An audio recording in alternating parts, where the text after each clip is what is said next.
ನಮಸ್ಕಾರ ಸ್ನೇಹಿತರೆ, welcome back to my YouTube channel. ಇವತ್ತು ಒಂದು ಹೊಸ ರೆಸಿಪಿ ಜೊತೆ ಬಂದಿದ್ದೇನೆ.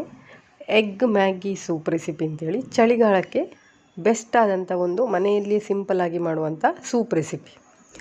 ತುಂಬಾ ಈಸಿ ಇದೆ, ಕಡಿಮೆ ಇಂಗ್ರೀಡಿಯೆಂಟ್ಸಲ್ಲಿ ಮನೆಯಲ್ಲಿದ್ದಂಥ ಸಾಮಗ್ರಿಗಳಲ್ಲಿ ಮಾಡ್ಬೋದು. ನಾನಿಲ್ಲಿ ಒಂದು ಪ್ಯಾನಿಗೆ ಸ್ವಲ್ಪ ತುಪ್ಪವನ್ನು ಹಾಕಿದ್ದೇನೆ. ಆನಂತರ ಸಣ್ಣದಾಗಿ ಚಾಪಾಗಿ ಕಟ್ ಮಾಡಿದಂಥ ಹಸಿಮೆಣಸಿನಕಾಯಿ, ಬೆಳ್ಳುಳ್ಳಿ, ಆನಂತರ ಶುಂಠಿ, ಆನಂತರ ಈರುಳ್ಳಿಯನ್ನು ಕಟ್ ಮಾಡಿ ಹಾಕಿದ್ದೇನೆ. ಇದು ಚೆನ್ನಾಗಿ ಸ್ವಲ್ಪ ಫ್ರೈ ಆಗಬೇಕು ಮೊದಲಿಗೆ. ಆನಂತರ ನಮಗೆ ಎಷ್ಟು ಗ್ಲಾಸ್ ಬೇಕು ನೀರು ಅಷ್ಟು ಹಾಕ್ಬೋದು. ನಾನಿಲ್ಲಿ 4 ಗ್ಲಾಸಷ್ಟು ನೀರನ್ನು ಹಾಕಿದ್ದೇನೆ. ಆನಂತರ ಇದು ಕುದಿ ಬರಲಿಕ್ಕಿದೆಯಲ್ಲ, ಹಾಗಾಗಿ. ಆನಂತರ ರುಚಿಗೆ ತಕ್ಕಷ್ಟು ಉಪ್ಪು,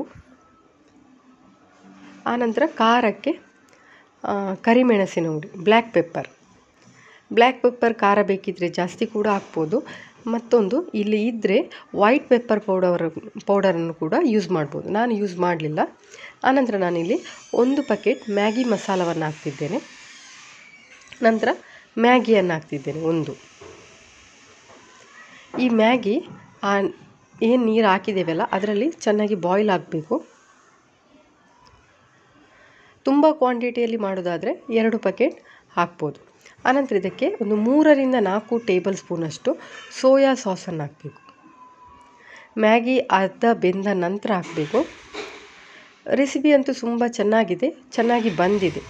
ಆನಂತರ ಅದು ಮ್ಯಾಗಿ ಸರಿಯಾಗಿ ಬೆಂದ ನಂತರ ಇವಾಗ ನಾನು 1 ಮೊಟ್ಟೆಯನ್ನು ಒಡೆದು ಹಾಕ್ತಿದ್ದೇನೆ. ಆನಂತರ ಇದನ್ನು ಚೆನ್ನಾಗಿ ತಿರುಗಿಸ್ತಾ ಇರಬೇಕು, ಇಲ್ಲದಿದ್ದರೆ ಅಲ್ಲಲ್ಲಿ ಮೊಟ್ಟೆ ಗಂಟು ಕಟ್ತದೆ ಅಲ್ಲ, ಹಾಗಾಗಿ ಇದು ಚೆನ್ನಾಗಿ ತಿರುಗಿಸ್ತಾ ಇರಬೇಕು. ನಾವು ಈ ಹೋಟೆಲಲ್ಲಿ, ರೆಸ್ಟೋರೆಂಟಲ್ಲಿ ಎಲ್ಲ ಹೇಗೆ ಸೂಪ್ ಕುಡಿತೇವೆ ಅದೇ ಟೇಸ್ಟಲ್ಲಿ ಬರುತ್ತೆ.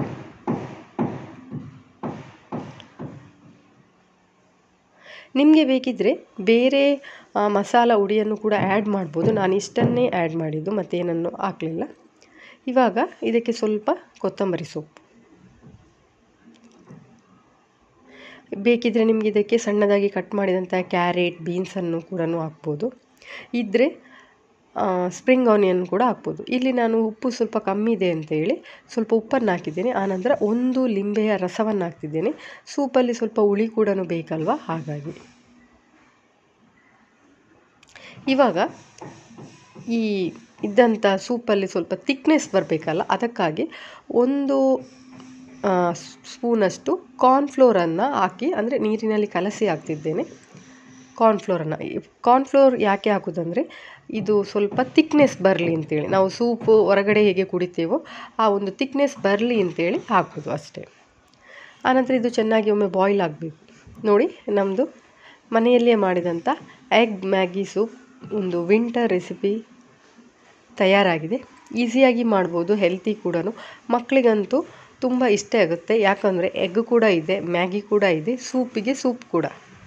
ಫ್ರೆಂಡ್ಸ್, ನಿಮಗೆ ಈ ವಿಡಿಯೋ ಇಷ್ಟ ಆದರೆ ಒಂದು ಲೈಕ್ ಮಾಡಿ, ಶೇರ್ ಮಾಡಿ. ಚಾನಲಿಗೆ ಹೊಸಬರಾಗಿದ್ದರೆ ಸಬ್ಸ್ಕ್ರೈಬ್ ಮಾಡಿ. Thank you.